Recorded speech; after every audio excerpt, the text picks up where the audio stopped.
Hey everybody, welcome back to Basic Black After Dark. I'm thrilled to introduce you tonight to Shayna Jenkins, a first time self published author, distinguished Authors Guild winner, and the inspiring mind behind her premier book, The Prettiest Woman. Rooted in the timeless wisdom of 1 Peter 3 and 3, Shayna's book reminds us of all that true beauty starts from within. Shayna's journey to becoming an author began unexpectedly during a season of personal transformation that turned her darkest moments into a triumphant light.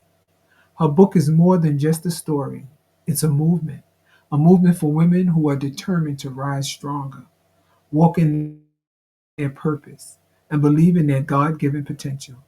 Beyond her work as an author, Shane is also interior designer, philanthropist, mother, and self proclaimed love of all things Jesus. Tonight, we'll dive into her journey, her purpose, and the impact she hopes the prettiest woman will have on women everywhere. Let's give Shayna a warm welcome to Basic Black After Dark.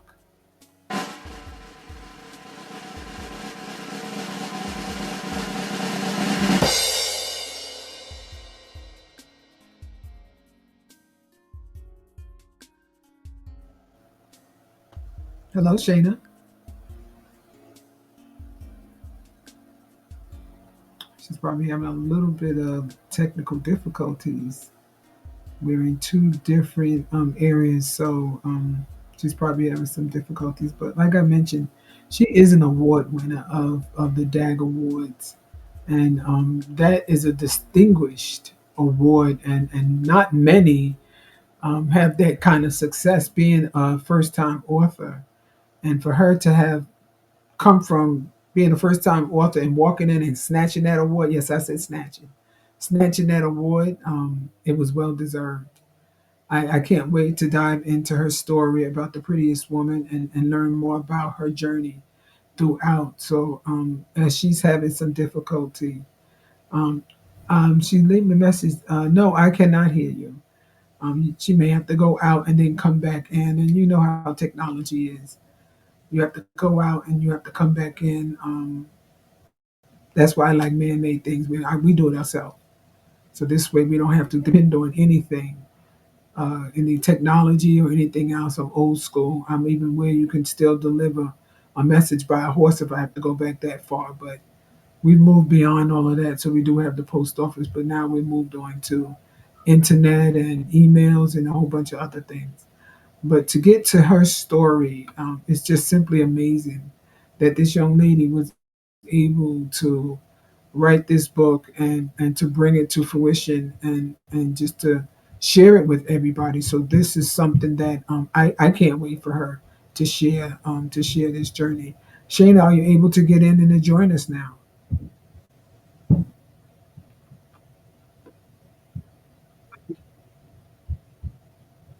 There we go. I'm sorry about that. Can you hear me? Still saying that she's offline. I know you're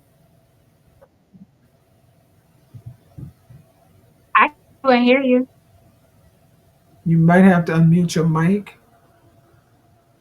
It's unmuted. Yeah, she's talking, but she's not. Um, I can't hear her at all.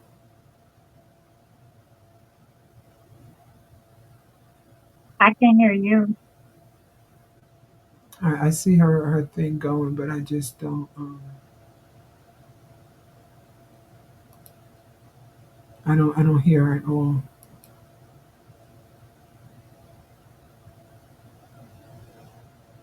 Yeah, hers is saying offline.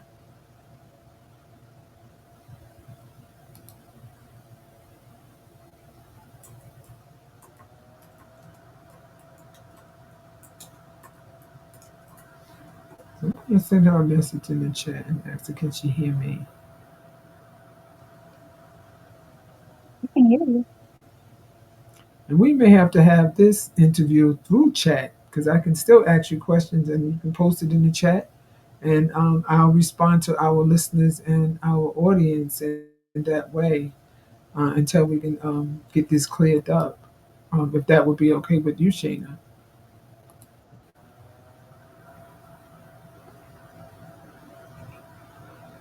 but I can't hear her. I can't hear her at all.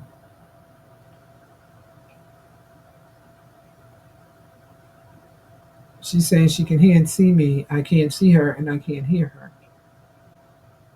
Oh, maybe it's me. Maybe I need to go out and come back in. So I'll go out. Forgive me, everyone. I'm going to go out and I'm going to come back in.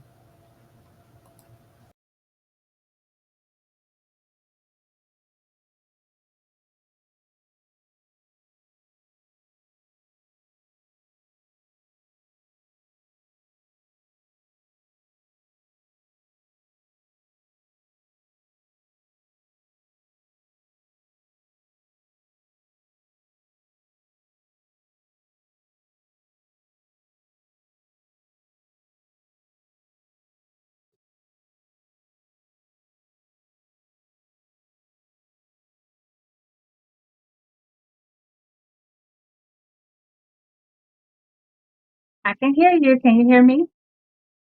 Yeah.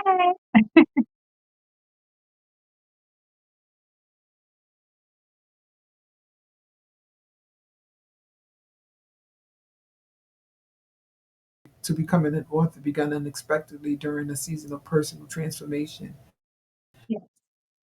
that seemed to have turned your darkest moments into triumphant light.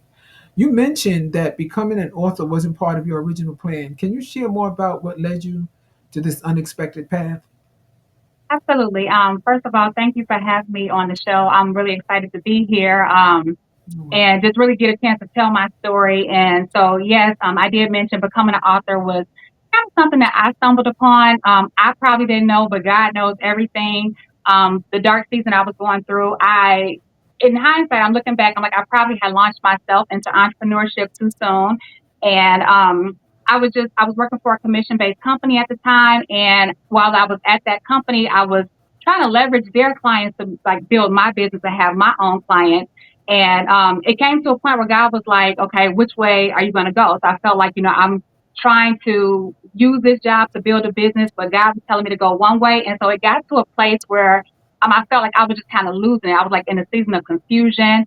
Felt like money was coming in my hands and going out the window. And I just had to really, I started losing, in addition to taking a leave of absence from my job, my lights were getting cut off, my water was on the way off. My car was being repossessed and I had no money for anything. And so I really just had to sit down and, talk to God and just be like, okay, God, like I know that you've called me to do certain things. I know that, my journey is in entrepreneurship. But maybe it's something I'm not doing right because you said the blessings of the Lord make it rich and add no sorrow. So why am I broke? Like, why am I sitting here?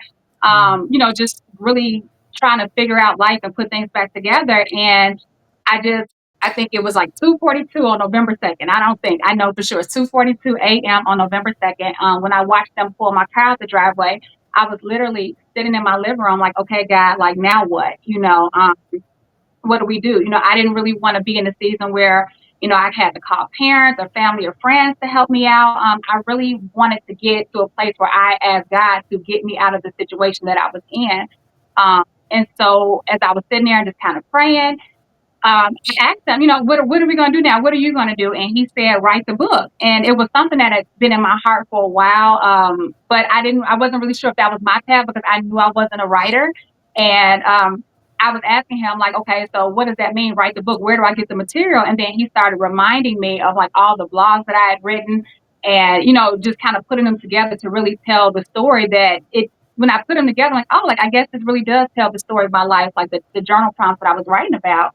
And next thing I Right. know, I get a email about a self publishing workshop, and next thing you know, I'm an author, There you go. an award winning author. He Yes, yes, yes. She is definitely a DAG award-winning author, but he's not gonna just put you through it without pulling you through it at the same time. We have some people here, Latanya, Shanette, and Farron. Thank you so much for joining us tonight.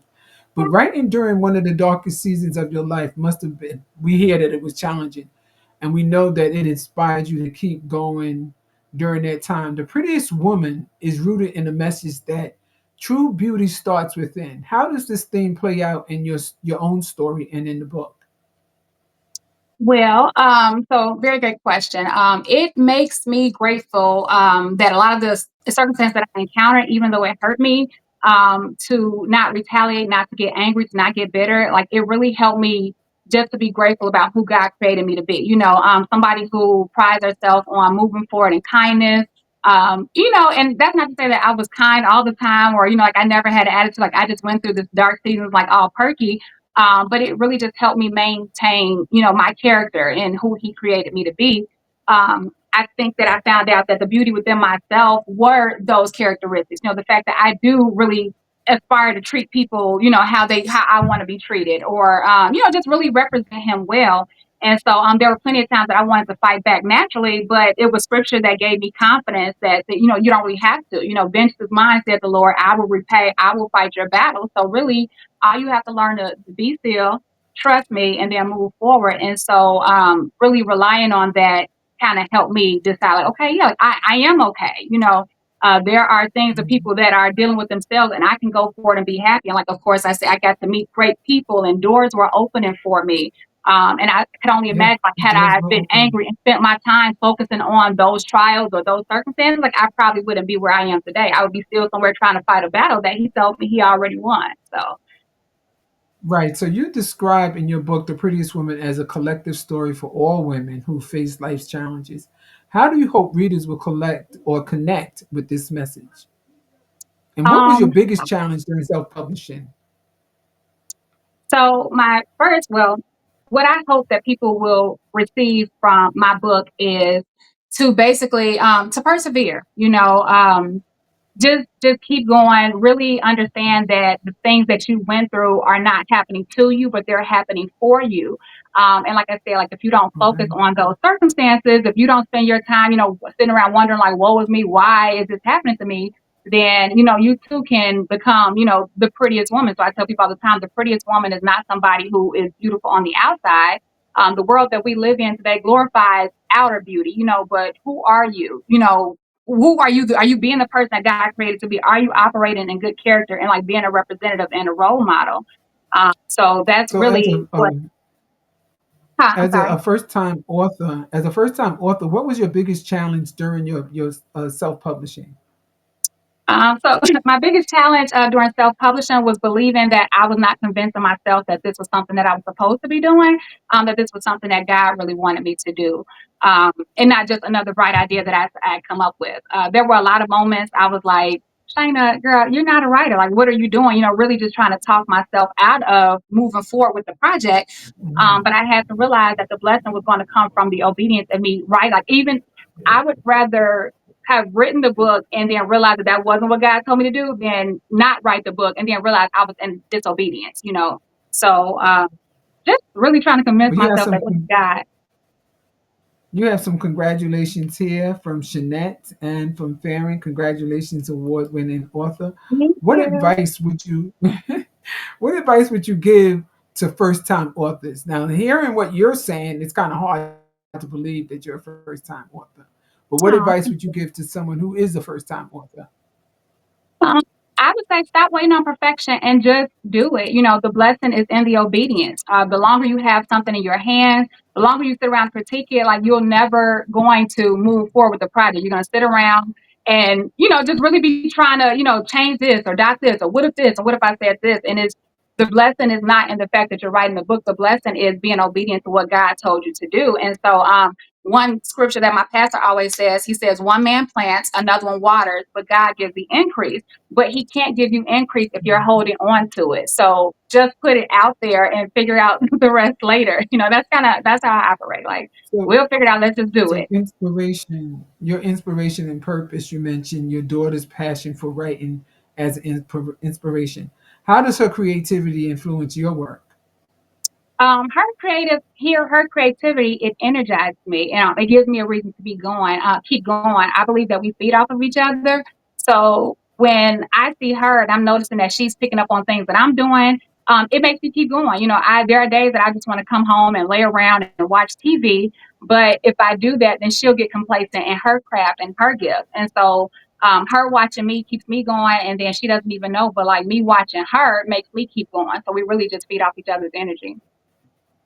You mentioned earlier that you attended a self-publishing workshop that gave you the confidence to move forward.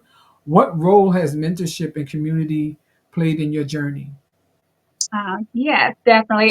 So shout out to Natalie Murphy, romance author, four-time award winning. She is the one who helped me to, whose workshop I attended that helped me publish the book.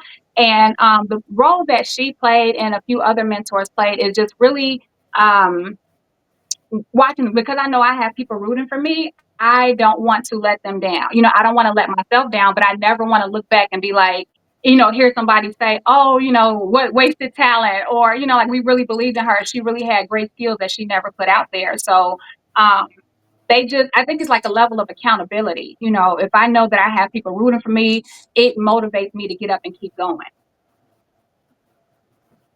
Jeanette says that's me right now. So Jeanette, get out there and write that book. Don't let nothing hold you back. Just keep it moving. And even if you're not a first-time author, you're going to feel that way every time you write your book. You're going to feel, should I put this one out? Is this what the people want? You're going to have so many questions about everything. And if Yeah, you keep questioning yourself, Jeanette, you're never going to write that book. never So gonna do stop it now. questioning, get it out of the drawer, because I'm quite sure that's probably where it's at, or either on the shelf, because I still got mine stocked. Or stop making it bookends. Put it out there. Share this with people, because your story is going to help somebody. I can tell you that your story is going to help somebody. Many women feel they must be perfect to create or share their work. See, I'm telling you. How does the prettiest women address that mindset?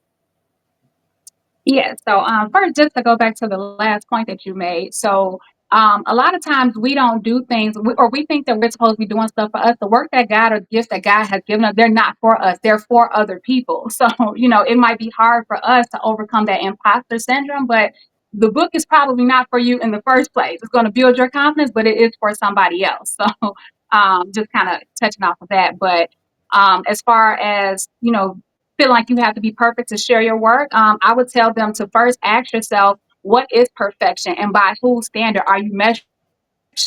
Um, I think that perfection is an unrealistic goal. I think that it's us in our mindset, just trying to overthink, whatever is trying to hold us back, but then also wondering like who's gonna like it. But it's like, who really cares? Not to say who really cares who likes. You want people to like your book, you want people to appreciate your gifts, but at the end of the day, it's more so about just really doing what you're supposed to do. And so for the prettiest woman, it focuses on bringing out what's on the inside to the outside. And nobody knows You what's got a inside of you fan but God. base. I'm sorry. You got a fan base here. They're saying with it out there, they're telling you, they're giving advice all over the place. Just get it out there. That's the only way people can be blessed. And you see, Shayna did it. She got it out there, and hey, she knocked it out the park because she won an award for it. So beyond the book, you wear many hats: author, interior designer, philanthropist, and mother. How do you balance it all while staying true to yourself? Trying to figure it all out. I'm in a place right now where I'm trying to really understand what structure looks like. A lot of people don't know this, so the cat's out the bag, but I recently resigned from my full time job. And I'm really just trying to get into a place where I keep it balanced. But what I understand that what helps me keep me focused and whether it sounds cliche or phony, like, my prayer and my worship life. So some days, most days, I get up in the morning between 5:10 and 5:40 and I really put on worship music and I just ask God, like, what are we doing today? What are you supposed to be doing? I can have a list of 12 things that I want to accomplish, but God, like, what's important to you? Because I really want to make sure that I stay in his will doing because I don't want to fall off again. It really hurt me or almost broke me when I was going through like the things that I was going through. So to not go back, I just really invite God into my day. And that's So the what true projects are Shayna, you to be working honest. on now, so what projects are you working on now, and how do they tie into your overall purpose? So I'm currently working on a journal. It's called Butterflies Are Meant to Fly. And it's more so still focusing on that inner beauty, bringing out what's inside of you to the outside. A lot of times we don't move or we don't do things because we're like in this box or in this jar. And it's like, no, you're not meant to be kept in a jar. You're meant to fly. I also have a collaboration project with one of my mentors and a few other women. And I really want to write another book, but I don't have the words for it yet. So I'm still just kind of waiting to see what that looks like. I know what I want to write about, but I need the Okay. words. You mentioned on create writing and creativity. You mentioned starting with a blog, writing for a mentorship program. What was it? What was it like transitioning from short form blogs to writing the entire book? Because that is a big transition. It was actually a lot easier because I'm wordy and I realized I really like to talk. So when I was writing my blogs, like there were a lot of times I would have to scale back the detail of what I was talking about, because blogs would be like a page or two. So when I decided to publish a book, it's like, okay, now I really get to get into the details of the nitty gritty of what I wanted to say in the first place Mhm. without having to scale it back. Wow. So, how do you approach storytelling to make it relatable and empowering for women in similar seasons of life? Um, so I don't know if it's relatable or not, but I was just having a conversation with a friend. I use a lot of Bible scriptures. One, because that's what I know. Like I used to use like movies and things, but there are so many scriptures and women in the Word of God that really dealt with what we're dealing with, just on a different, it was BC or whenever, old school time. And so um, I Mhm. just really try to tell women, like, look, this not you're not the first person to be going through this. They went through it in the Bible, your parents went through it, grandparents, whoever. So use this, pay attention, get the lessons learned, look and see, what you can learn from the stories that have been written before you and use that and tweak it and make it your own. Because reality, we're all going through the same thing, just different faces to it, if that makes sense. So it does. It does. So on that note, were any specific chapters or stories in the Prettiest Woman particularly difficult or emotional to write? Yes. Actually, the middle of my book, chapters 3, 4, and 5, were the hardest. Mhm. Chapter 3, I kind of talk a little bit about the situation with my son and their dad, my kid's dad. It was a big custody battle where he wanted my son to go with him and live with him, and I didn't really want him to. As a mother, um, I couldn't wrap my mind around the thought of having to give up my son. So I started realizing like there's so many women who have lost their children, or we look at Abraham having to sacrifice his son. So I was like, well, they did it, I can do it. Again, that whole obedience thing. Chapter 4 was hard for me. I'm a big hopeless romantic at heart, and it was really about this guy that had rejected me, and I had to learn to not let that break me, but that's really like what birthed the prettiest woman. And then chapter 5 was hard because it's kind of like the Mhm. season that I'm still in. It's called vehicles, and I'm talking about the different vehicles that God uses to get us from point A to point B that launch us into our purpose. And so I'm still kind of figuring it out. Like I have a better idea from when I wrote the book a year ago, but just so still trying to figure it out. So they're just like So stories I, that I don't know if I have the end to yet, but they were seasons that I would had enough information to talk about and share with somebody else. so it sounds like that your faith influenced the message of the Prettiest Woman. What does walk in your purpose, and how do you see others doing the same through your book's message? So walking in my purpose to me means the moment you realize you're doing exactly what God created you to do. It's like that light bulb that goes off, like, oh, like I get it. I get why I went through that. I get why I'm going through this. I understand, where I'm supposed to be going next. And so often I say the world is messed up because people don't really realize, like I said earlier, that we are not here for ourselves. We are doing things, but we're really creating a blueprint for the people that come behind us. Um, and so that's the message that I want people to understand. The book, The Prettiest Woman, so my original cover had my face on it. God clearly told me take my face off of it because it was the first book helped me. It was like my tangible evidence that I was worthy or that I could create something. But he had me put a silhouette of Mhm. a woman so more people can see themselves and resonate with the message that we all go through things, but it's for a purpose. It's for somebody else. So to be inspired, to leave a proof, if you have kids, or like I love working with children. So we're not here for us. And that's really when you realize that moment and No, you're we're in not. whatever We're put that here for a season looks reason. like for you. Yeah. Hey, Patrice, thanks for joining us. So, Shayna, you've rooted your book in 1 Peter 3 and 3. How has that scripture shaped your understanding of beauty and self worth? So I say it's a lot of pretty ugly people out in the world. So, the world is full of glitz and glam.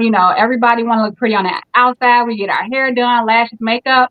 But what do you care about what looks like? What do you look like on the inside? So, you could be the prettiest person in the world or the most handsome man in the world, but if you rude, if you arrogant, if you mean to people, like nobody really cares. And so I really tried to make sure that I stayed focused on not glitz or glamour myself up, but that I was kind to people, even though I was breaking. I was my heart was breaking, my life felt like it was falling apart. But I knew God had better for me. So just really trying to represent people. And I had a friend tell me the other day, she said, "Girl, I had no idea." And it's not that I was trying to hide anything, but it's like, but you weren't supposed to. You're going to pity my life if I walk around looking sad. You're not going to want to follow in my footsteps. And I'm trying to tell you that the things that you're going through are for a purpose. So um, don't let it make you bitter and be rude and mean. Like, let it make you better. Oh wow, yeah. So you mentioned that writing became your light during the dark season. How did writing help you heal? And what advice would you give to others facing similar challenges? Because it Good catch. sounds like your writing journey was a healing journey as well. I agree. I feel like it is or was. I feel like there are some places and parts of me that are still healing, but writing helped me to heal by giving me something to look forward to that was mine. Like I have my children and I have my interior design business or things like that. But writing actually gave me. I'm gonna fold it up here. My book. Like anytime that I'm struggling, or can you see it? Anytime that I'm struggling or having a hard moment, like I can go back to a chapter and be like, okay, Shayna, we made it through. Like I could be my best cheerleader. Uh, you made it through and you have 10, and it was award winning and people liked it. And, it opened doors. You're meeting more women and more mentors who are being touched by your story or who want to have you come and speak to different events and things like that. So that was really big for me. It gave me something to look forward to. You have somebody in here saying that you're giving away so many different nuggets, and you had mentioned earlier, excuse me, about you getting up so early in the morning and praying, and they're saying that every day at 5 a.m. Eastern time they have prayer and intercession. So that's excuse me, I'm so sorry. That's coming from the Crew Network, Aspiring Authors Magazine, and that's our producer who is up at 5 a.m. while I'm turning over for maybe the second or third time. That there's prayer Amen. and intercession. So someone, she's saying also that, okay, come on now. She said that part, and it's just like every part that you've been saying. She said it Thank you. every chance that Thank she you. gets. Be the change that we desire to see. I'm so sorry, something got me. Baron is saying that she loves your transparency. It's definitely going to reach so many, and Thank it, you. it Thank you. has. I'm not just coughing; it's just choking me up and everything else along with it. Um, Every author thank faces you. moments of doubt. Was there ever a time that you wanted to give up on the book, and if so, what pushed you to keep going? Um, so when I couldn't Me. figure out if my chapter 3 or my chapter 5 made sense or not, like I knew what I was talking about, but for those who didn't really know the detail, I sat and wondered a lot, like, would they understand the point that I was trying to convey? Um, I didn't want it to be a messy book, so I didn't put the details or the ugly details in there. I wanted it to focus on, the positive things. And I think sometimes with focusing on just the positive, it feels incomplete because like we want people to know our feelings and our details and our story. Like I wasn't trying to bash anybody or shame anybody. I really just wanted to inspire people with it. But what pushed me to keep going was I was asking myself, but what if they do get it? What if they do understand exactly what you're Yeah. talking about and they don't have those negative details to sow seeds of negativity in their head? So I'm like, all right, well, we're gonna do it and we're gonna figure out, if it resonated with people, if they liked it, we just gonna figure it out as we go. It sounds like your book was also a learning journey. What was the most surprising thing you learned about yourself throughout the writing and self-publishing journey? I think just that I actually have something to say or that people are really listening or curious. I know a lot of times people say like family and friends don't support you. Well, I have a lot of family and friends that did support me, and with their support and buying both copies of my book, or just sharing the messages, like it really was like, dang, people really do, mess with me or want to hear what I have to say, and so that was one. I think So I've had like a lot of experience from childhood up until now that you don't really realize it's a form of trauma, but like things that made me feel like the words that I had to say were insignificant, you know. And so I would shy, I would always move to the back, or, you know, if you see me out at the award ceremony, for instance, like I might have on something elaborate, like on the outside, but I'm gonna always shy to the back because I don't really like to be seen. But that's because I've been told a lot of my life that what I have to say is not important. And then I realized that that's a lie. Like people do care what I'm talking about. And so that's really what pushes me to keep going. You know, I'm like, I'm so excited to be in this place where I can tell my story. And, you know, I hope my prayer is Well, that it what I'm does going really to touch and say, inspire somebody. what I would say is the prettiest woman was written by the prettiest woman. Don't that you have nothing to say because Thank you. you're making an impact as it is, you know, on legacy. You've mentioned leaving an important and an imprint on today's society for tomorrow. What do you hope your legacy will be as an author and as a woman of faith? I'm hoping that my legacy, and I kept sitting like making sure this is what I really want to say. I really want my legacy to be that my life is tangible evidence that God is real. Um, I want Yes, he to is. Amen. bring, you know, and so I want to bring people back to the guy back in the day where you can be like, you know, the guy that parted the Red Sea or the guy that healed this person. You know, I feel like a lot of times we put God on a surface level or keep him in a box and think like, oh, because I wrote this down and I went out and I worked hard at this, I was able to manifest that business. And it's like, but sometimes like God don't even really want you to do all of that work. There is work that has to be done. But like if you leave room for him to really, you know, plant the seeds or just like sow seed into you of what to do next, like how to order your steps, like that's when you really learn like who God really is. Like he's so much bigger than the box that we put him in. And that's what I want people to understand and know. Well, I hope people were listening to that. Shana, Shanette says that you have inspired her so much. See, you do have something to say because people are Thank listening you. to I what you appreciate you. say. How, with that being said, how has the feedback from readers of The Prettiest Woman impacted you so far? You know, Black Diamond, I don't really ask. I have not asked for reviews. I have not asked for anything. So I appreciate the feedback that everybody's giving me today. But I don't, you know, you don't want to know, like, I don't want to get discouraged. I think there's a little bit of fear there. You know, like, what if somebody tells me, you know, I don't like it, and I'm still trying to convince myself or believe myself that it's real. So if y'all hear, I mean, give me some reviews, but be nice. Don't don't put water in my Yeah, but boat. that's how I'm you still grow. floating.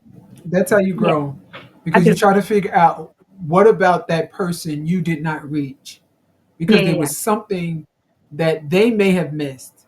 So don't be afraid to look at the feedback.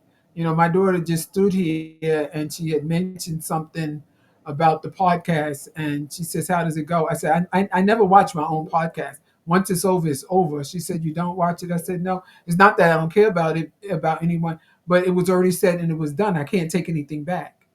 But I know Right. that I can learn from it. But I just keep pushing.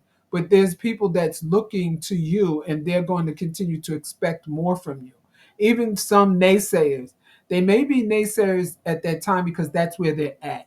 And that's why I say I always try to meet people where they're at. Yeah, And maybe they're not where you're at yet.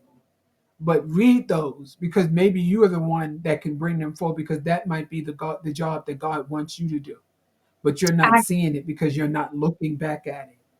So look back at it.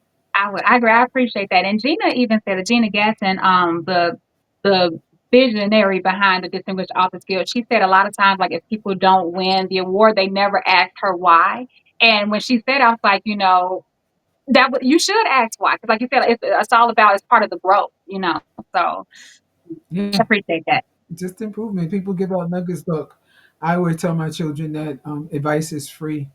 And when it comes knocking on my door, I'm putting it in a headlock and I'm not letting it go. I know Because that's who's right. to say when it's going to come back around again? So, Yeah, hey, that's if good. you see me like this, you don't see nobody there because advice just knocked on my door, and I'm going to take it. I'm going to take it. I'm going to take it. So, what message do you want your children to take away from the story and the example that you set as their mother? It's something that I think we've all heard a lot of times. What doesn't kill you literally makes you stronger. keep going, eliminate the voices. Look, as I'm just saying, like I don't want to hear the voices that's telling me my book is good or bad. Eliminate the voices. Get connected to God, and figure out what your purpose is, and just keep moving forward. I really want people to see, like, no matter what. Like my daughter didn't see a lot, but my son has seen a lot. He's 14 now, and despite everything that he may have seen, like I still persevered. I still kept going. Like life is gonna knock you down 100 times, but keep going until you just literally can't go no more. And when you can't go no more, like that's the end of your rope. It's time for somebody else to pick up the torch. Now, this is a young lady that sat here and said that she don't have anything to say. She don't have much to say. She don't think anybody's listening, and that this is her first book, and she came out swinging. What's next for Miss Shayna? Um, so I mentioned the journal that I'm hoping to get out by the end of this year. The collaboration project with the mentor. I have a youth ministry that I am waiting to launch. So it's kind of like a branch from the earlier ministry that I was working with the mentor with. It was called She's All That. This one is called the Prettiest Little Women Ministries. And it's really a spinoff of my book, but it's more so poured into younger girls ages 7 through 18. And, just really trying to Okay. get them to start on the inside. The TikTok and everything else that have you in the mirror trying to get glamified. And it's just like, I just want people to be, nice and kind and pure and genuine and authentic and compassionate. So that's really, those are the next couple things that I'm working on right now. It sounds like a little mentoring program for these little women Yes, to be yes, the prettiest woman, because these young ladies, these little girls, our little mini me's, whether my daughter or not, they need that they need because they it. don't feel that, and sometimes they're not told that. So I'm hoping, and I know that your book is going to inspire them. And the book is not just for these children. Parents, pick up this book. For anyone listening who may feel stuck or uncertain about pursuing their dreams, what would you like them to take away from your story? So again, it sounds, so simple, but failing is only failure if you don't learn or grow from it. The book is for, I was grateful that Gina and Distinguished Author Guild, they placed the book into the young adult category, because I really have a heart to catch girls or young women before they get out into the world and are tainted by it. But like you said, for older women too, those who still have the courage to still believe, um, go for it. Pursue whatever it is that God. Don't stop letting life hold you back. No excuses. Let the bitterness go. It's never too late to keep growing, to keep blossoming. So that would be my. It's only failure if you don't learn or grow from it. Well, you heard it here. You heard it from Miss Shayna. Thank you, Mhm. Shayna, for sharing your incredible journey and inspiring us to find beauty and purpose within ourselves. If you haven't already, grab your copy of The Prettiest Woman on Amazon or Barnes& and Noble, or get in contact with her.